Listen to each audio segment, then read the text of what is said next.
Welcome to the NBA Coast to Coast podcast brought to you by thelines.com.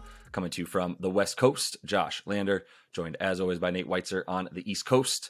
And we are looking at Friday night, 2 games to choose from here in the NBA playoffs. We are going to be talking about our best bets in this video. We also have a player props video up with those as we continue to fire out those player props in all these playoff games. So make sure to like and subscribe to that page and continue to follow along. Also head to thelines.com. You can check out all of the great written content that we have up there on the site right now and use that odds finder tool that we're using each and every day to make sure that we're getting the best odds available to us from all of these books that we're giving us bets in the NBA postseason.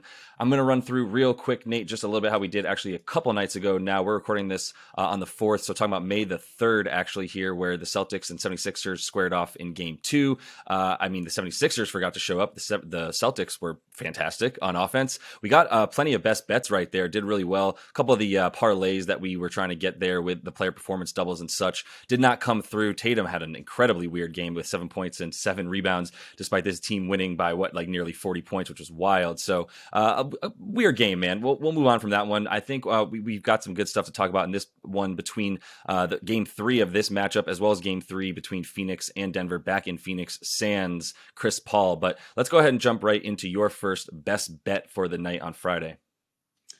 Yeah, I am taking Celtics money line here, which was even when I started looking at this, but people are definitely betting that. Now they're -2 and the money line's getting worse.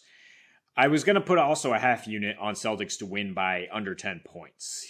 Plus 195 is where I saw that at. Maybe you want to go harder on that, or even look at either team to win by less than 10 in this game, because the one thing I think is we're not going to get another blowout.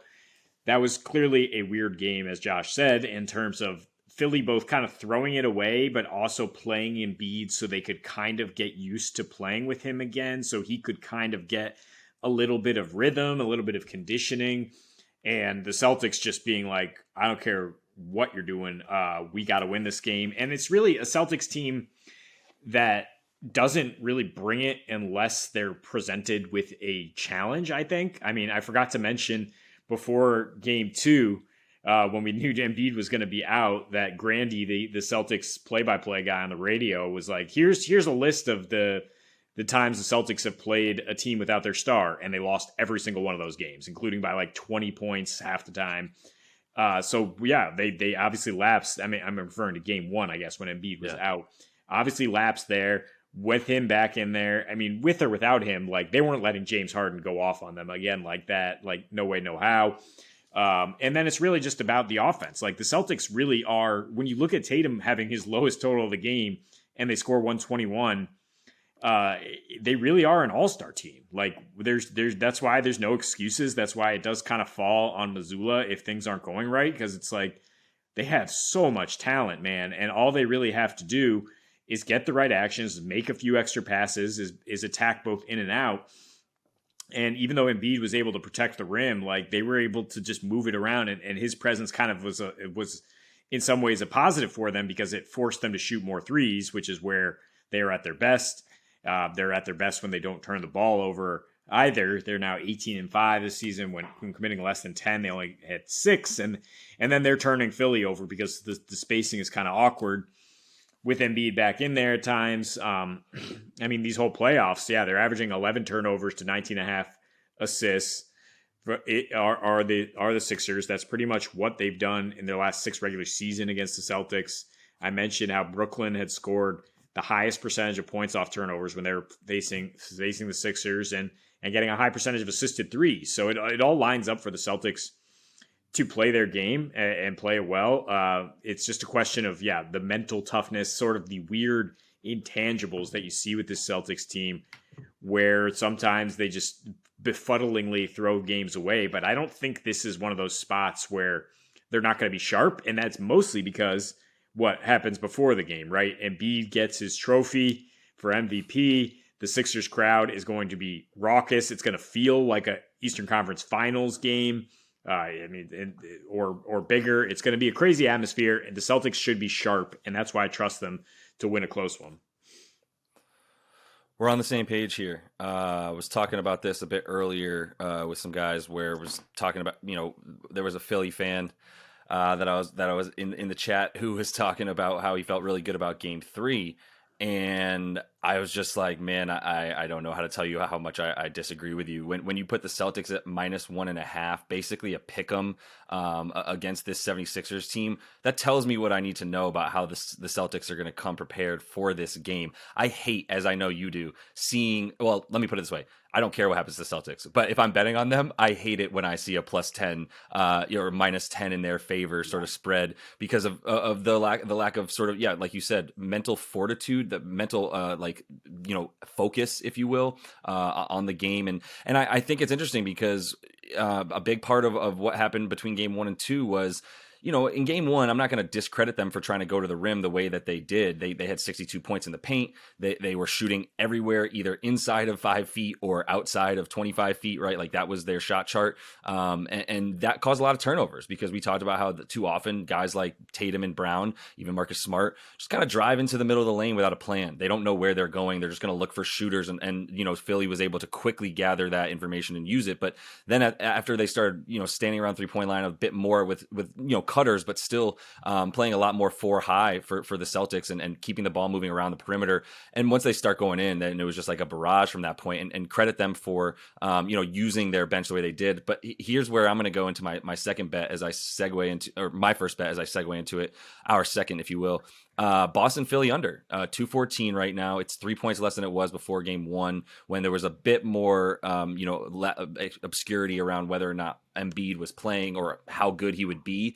I think there's less obscurity now. I think he's going to play, but I think it's going to be the same chunky awkwardness, at least, especially on the Philly end, that it was in game 2 because of the fact that they can't go through him in the post. That's where he's the most dangerous. That's how he scored 52 on the Celtics earlier in the season when he kind of cemented himself as the MVP. It was in the paint. It was getting post touches. It was obviously going to the line a ton, and he went to the line like 8 times in the first 14 minutes of the game overall. But like that, he didn't have it down low in a way that made you. I mean, he got 4 of his free throw attempts from shots that were about 15 feet that he got fouled on, not necessarily going to the rim and being able to do that. So I think that's a big downplay for them. I was saying before this game in a number of places, including the article I wrote about some props, that like my favorite thing about Philly Boston game 2 was live bet the under. And as soon as you see what kind of Embiid we're getting, and what he's going to do to the offense, and also as soon as you see what type of Harden we're getting, you talked about the awkwardness of this offense. That's predicated on James Harden standing at half court next to the scorer's table every single time that Embiid's on the floor and he doesn't have the ball. And it was like an almost like sulkiness to the way he was playing, where it was like, I'll just throw the ball to Maxey, let him do his thing, and then go literally walk to half court and go stand touching that half court and out of bounds line.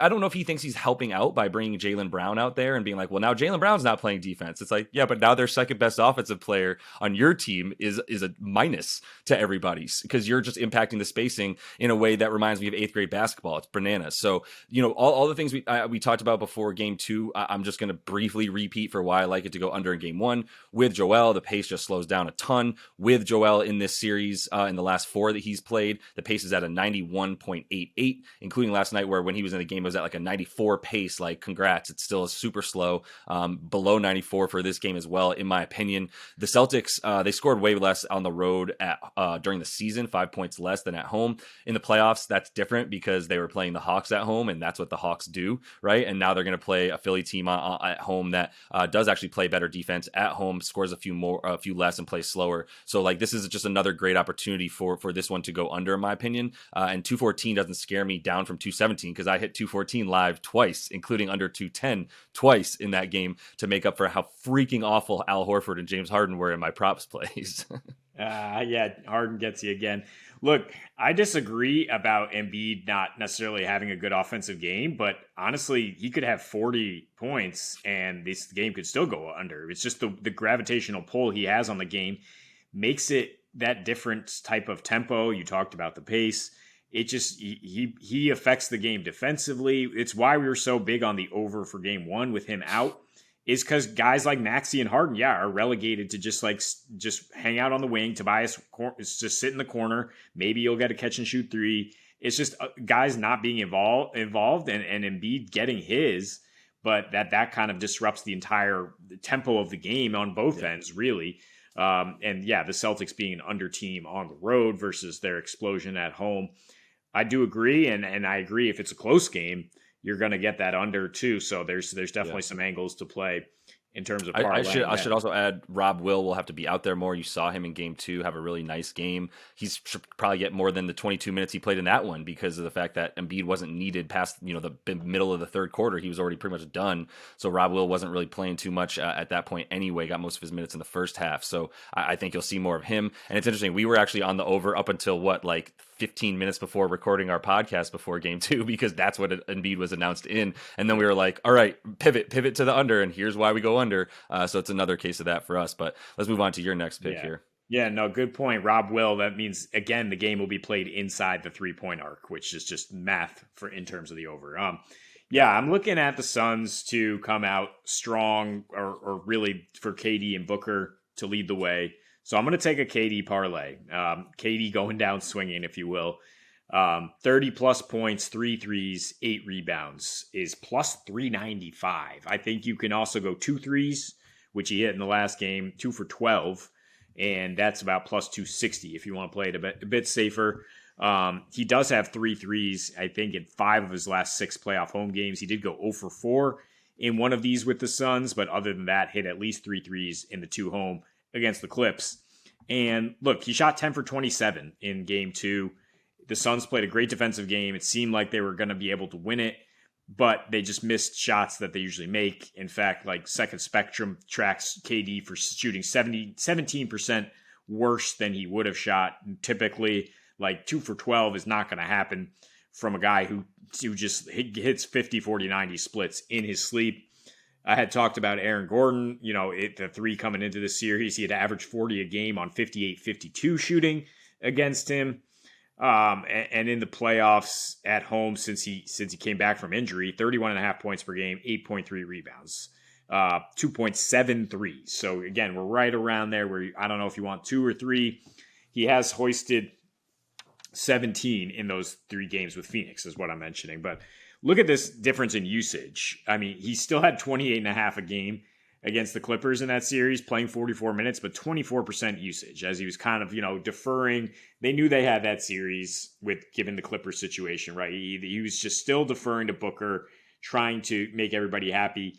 He knows, from the jump in this Denver series, I've got to be KD like I was in Brooklyn, even though I have a co-star and I'm not dealing with, nobody around me, but 32% usage in these first 2 games and also 11 rebounds per game because he also has to be the best rebounder with Ayton just not necessarily holding his own down there. So I think, I kind of trust all of these. I mean, Booker still to get his. I don't know if you want to parlay both those guys. Some books offer those guys to combine for 60. I would hit that aggressively because Chris Paul's out, of course, and the Suns already had nobody else to score the basketball. Like Chris Paul wasn't scoring anyway. So it's these 2 guys who are going to take, close to 30 shots each in a must-win game at home. I trust them to score. They're incredible offensive players. Yeah. I'm not disagreeing necessarily. I'm just kind of off trying to get ahead of the KD Booker stuff. I expect them. Chris Paul's out. I mean, I don't think KD loves taking 25 to 30 shots a game. I know he doesn't. I mean, he's one of the more efficient scorers of all time, top of one of the best scorers of all time. But he's not a volume scorer necessarily. I don't think he likes it, and I just think he's so important on defense, and so is Booker at this point, especially that against that Denver offense that's just wearing you out with its style of play on that end of the floor. I'm just a little bit scared about which one is going to have it more or less in each night. So rather than kind of go through those bets specifically, which I have personally less confidence in, I'm just kind of going with Denver. And here's the play. The money line is plus 160 for them. 2 thoughts here. One, they either win or lose this game, which means if they lose this game, I think that money line goes down for game 4. But I should preface this all with, I'm picking them in 5. So to make money on the next 3, I'm just going to hit their money line no matter what, because I think they're going to win 2 of the next 3. So this is a consistent play for me. But playing this game 3 with them to win on the money line is a little bit of a nice inherent hedge in the sense that I win this bet Cool. I'm good on that. I'll keep doing it because I think they're going to win one of the next two.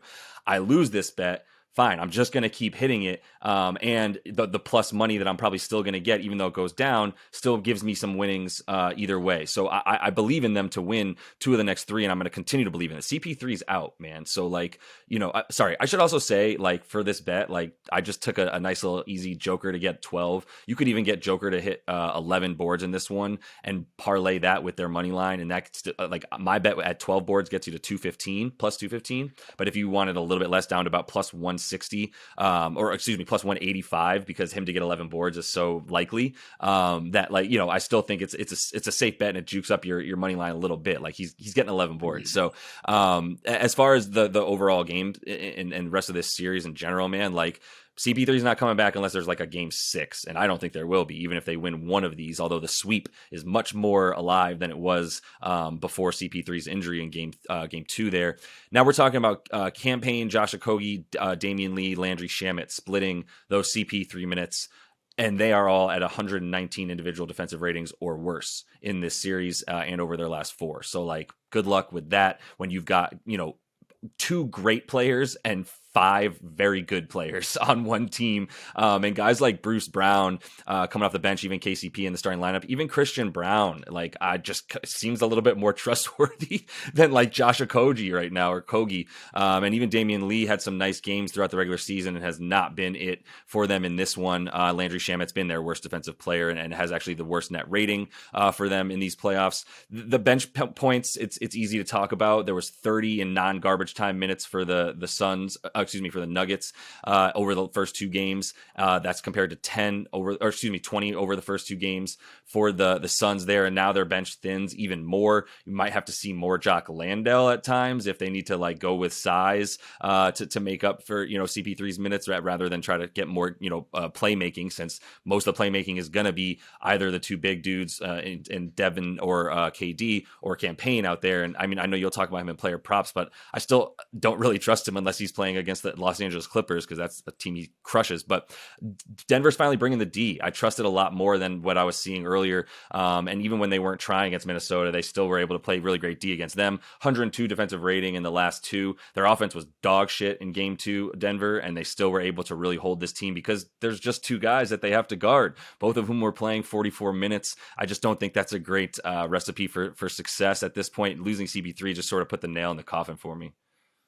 Yeah, notice how I did not put Suns money line in that parlay with Durant. I am not trusting that to happen. I have a hard time imagining these guys getting swept when I think about the 2 alphas at the top of the roster. But when I think about the rest of the roster, I don't necessarily trust them at all. But it's home. Now we're coming home, and role players tend to step up, and that is why I like Campaign. His prop's only at 10 points. And, like, look, they got to step up. I think they will to a degree. We've seen Denver lapse, like the way they finished the regular season. I think this is a gentleman's sweep, the way you put it. Yeah, so I think it makes sense to just bet them to win any of the next 3, however you slice it. Yeah. Bet them to win all the next 3. So you just kind of play the odds there rather than try to guess the right one. That's kind of my strategy there.